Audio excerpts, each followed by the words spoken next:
আসসালামু আলাইকুম।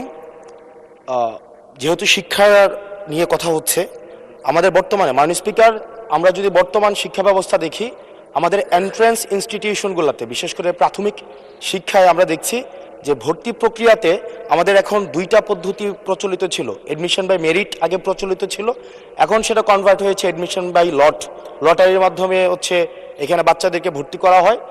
ফলত যেটা হয়েছে, ফিডার ইনস্টিটিউশনগুলোর শিক্ষার মান অনেক কমে গিয়েছে, যার ফলে টার্সিয়ারি এডুকেশনে আমরা হচ্ছে কোয়ালিটি সম্পন্ন ছাত্র আমরা হচ্ছে বিশ্ববিদ্যালয়গুলোতে আমরা পাঠাতে পারি না। এখন মাননীয় মন্ত্রী মহোদয়ের কাছে আমার প্রশ্ন থাকবে, এই যে প্রাইমারি স্কুলে বাচ্চাদেরকে ভর্তি করানোর ক্ষেত্রে আমরা কি ভর্তি প্রক্রিয়াটা আমরা পরিবর্তন করব কিনা, নাকি এই যে এডমিশন বাই লটারির মাধ্যমে আমরা নিব এবং মেরিটকে আমরা হচ্ছে সবসময় হচ্ছে দমায় রাখবো, নাম্বার ওয়ান। আর নাম্বার টু হচ্ছে, আমাদের বর্তমান শিক্ষা পদ্ধতিতে আমরা যদি দেখি, আমরা যারা পয়সা দিয়ে কিনতে পারে তারা হচ্ছে এখন ইংরেজি মাধ্যমটা কিনছে, যারা পয়সা দিয়ে ইংরেজি মাধ্যম কিনতে পারে না তারাই কেবল আপনি যেই শিক্ষা পদ্ধতি আমাদের জন্য জনজীবনের জন্য আপনি চালু করেছেন সেটা আমরা কিনছি, আর যারা সেটাও কিনতে পারে না তারা হচ্ছে মাদ্রাসা শিক্ষা পদ্ধতি কিনছে।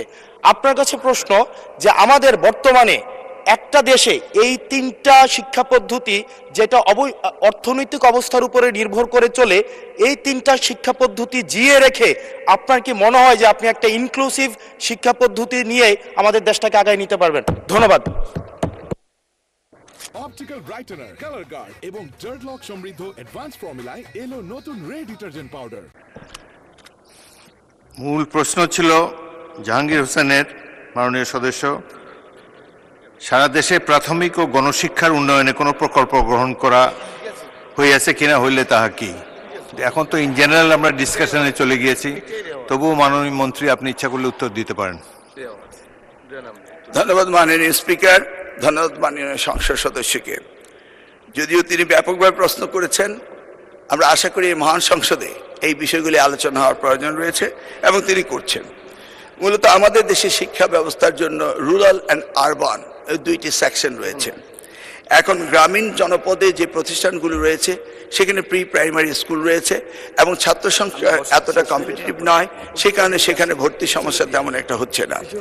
ঢাকা শহরগুলোতে আমাদের এই প্রাথমিক স্তরে ভর্তির একটি সমস্যা রয়েছে। এই জটিলতা নিরসনের জন্য বিগত সরকার লটারি সিস্টেম করেছিল, যেটা আদৌ আমার মনে হয় না যুক্তিসঙ্গত। তবে আগামী বছরে এই শিক্ষা ব্যবস্থা ভর্তি সিস্টেম কিভাবে করা হবে সেটা আনুষ্ঠানিকভাবে আমরা স্টেক হোল্ডারদের সাথে, অর্থাৎ অভিভাবকদের সাথে বিভিন্ন রকম সেমিনার সিম্পোজিয়াম করে মাননীয় সংসদ সদস্য সকলের অভিমত নিয়ে একটি জনমত সৃষ্টি করে আমরা আগামী 2027 জানুয়ারি ভর্তির বিষয়ে চিন্তা করব। তিনি আরেকটি বিষয় উপস্থাপন করেছেন, আমাদের 3 ডাইমেনশনাল যে শিক্ষা ব্যবস্থা রয়েছে সেটাকে সমন্বিত করা। ধর্মীয় অনুভূতিতে এফতেদায়ী রয়েছে, মাদ্রাসার মধ্যে রয়েছে, কওমিতে রয়েছে, ইংলিশ মিডিয়াম রয়েছে, বাংলা মিডিয়াম রয়েছে, সবগুলিকে সমন্বিত করা একটি জটিল ব্যাপার রয়েছে। তবু আমরা ইতিমধ্যে কমিটি করেছি ইংলিশ মিডিয়াম স্কুলগুলোকে সরকারের আওতায় এনে তাদেরকে কিভাবে আমাদের যুগোপযোগী শিক্ষা ব্যবস্থা বাংলাদেশের দেশের নিয়ম কানুন মেনে করা যায় সেই বিষয়ে আমরা কাজ করছি। ইতিমধ্যে আমরা কমিটি গঠন করে তাদের সাথে যোগাযোগ করছি। দ্বিতীয়টি হলো ইবতেদায়ী শিক্ষা ব্যবস্থা, সেটাকেও আমরা ইতিমধ্যেই আমরা সেই বিষয়ে ব্যাপক কাজ শুরু করেছি। আর কওমি শিক্ষা ব্যবস্থাকে কিভাবে অন্তর্ভুক্ত করা যায়, কারণ একটি দেশে বিভিন্ন শিক্ষা ব্যবস্থা না থেকে কিভাবে শিক্ষা ব্যবস্থা সমন্বিত করা যায় সেই ব্যাপারে সরকারের পক্ষ থেকে প্রচেষ্টা এবং উদ্যোগ আমরা নিচ্ছি। ইনশাআল্লাহ আগামী দিনগুলোতে পর্যায়ক্রমে আপনারা দেখতে পাবেন।